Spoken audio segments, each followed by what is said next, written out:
Welcome to Consent, No Grey Areas. In this show we'll be defining sexual consent and we'll be talking about sensitive subject matter. We are now going to see what the public have to say about consent.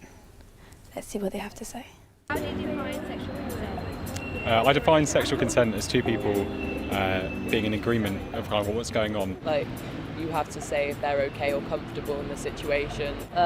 Clear words like yes or no.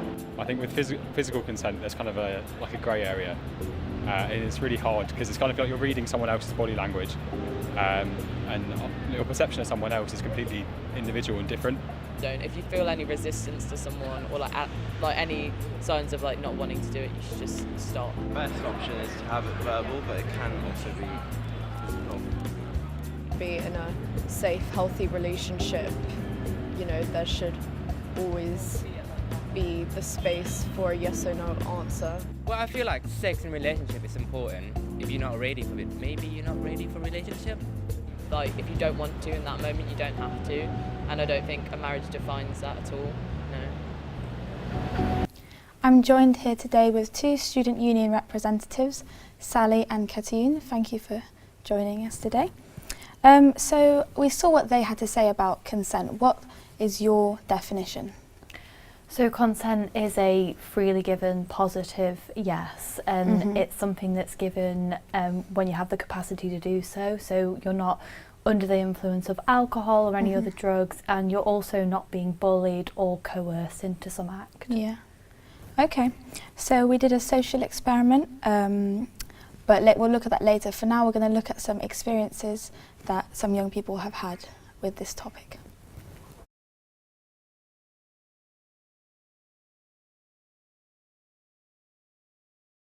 On my first night of uni, only a couple of my housemates had moved in. One of them suggested asking his mates to come down so we could all go out and break the ice. We went out and had some drinks. One was really drunk and asked me if I had any Vaseline in my room, so I said yeah. He followed me to my room, which I thought was really weird. I was like, well, you can't stay in here unless you want to stay on the floor. He said, that's fine. I didn't think anything of it because he was my flatmate's friend. I got woken up during the night to him climbing into my bed. I said, what are you doing? Get out of my room now. He refused. He held me down and he raped me. I was begging him to stop and get out, and then when he was done, he left. This happened on my first night of uni, and I felt the effects the whole time I was there. I couldn't be in my room without locking the door, and I just felt trapped, so eventually I left. I tried talking to the uni about it, and they told me they can't do anything for me because he wasn't a student. And if I wanted anything done, I would have to go to the police. They said if I was taken to court, they would just prove me wrong and call me a liar. And I couldn't cope with having to relive it all for nothing. When I was 12 years old, I used to play football with a boy who lived down my road. Almost every day, we would knock on each other's doors and we'd play for hours. I was 12, he was 16 or 17. There was an alleyway down the end of our road because it was a dead-end street. But one day he kicked the ball down the alleyway and he told me to go get it, so I walked down there, not realising that he had followed me. He then proceeded to touch me. I didn't think anything of this until it happened numerous times. The same scenario, just with different levels of unwanted sexual acts. Eventually it escalated to forced oral sex. This is when I would no longer come out of the house when he knocked, and I would never play football with him again. He eventually moved house, and I've not seen him since.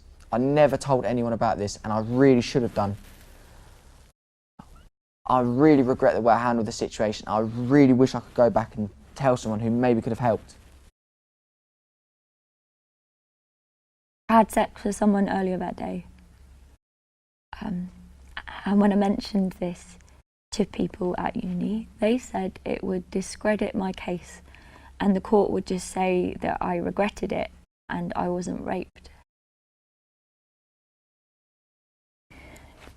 That part of it's always so hard to say, because I've had people completely disregard the fact that I was raped because I had consensual sex earlier that day, or say it's my fault because I shouldn't sleep around.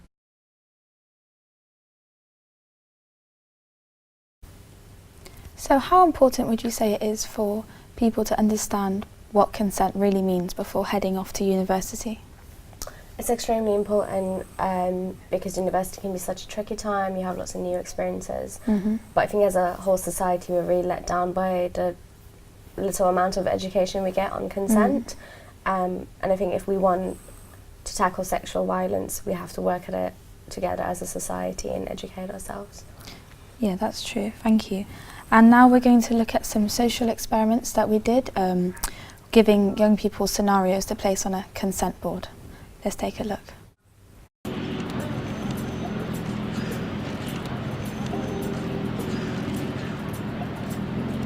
You are being examined by a doctor, but you are uncomfortable with the manner in which they are touching you.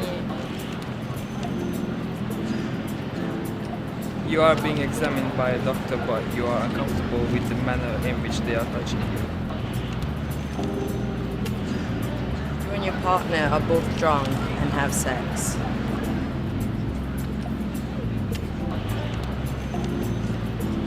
You and your partner are both drunk and have sex.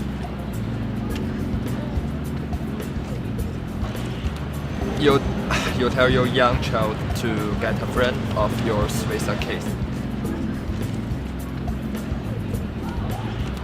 You and your partner film a sex tape. After you break up, they post the video online.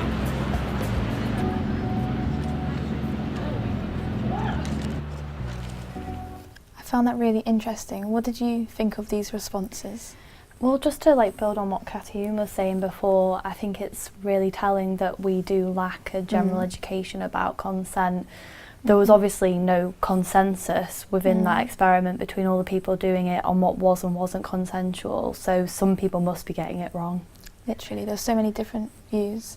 But what would you recommend for someone who's experienced, say, what we were talking about earlier, but like an assault? What would you recommend for them to do to seek help?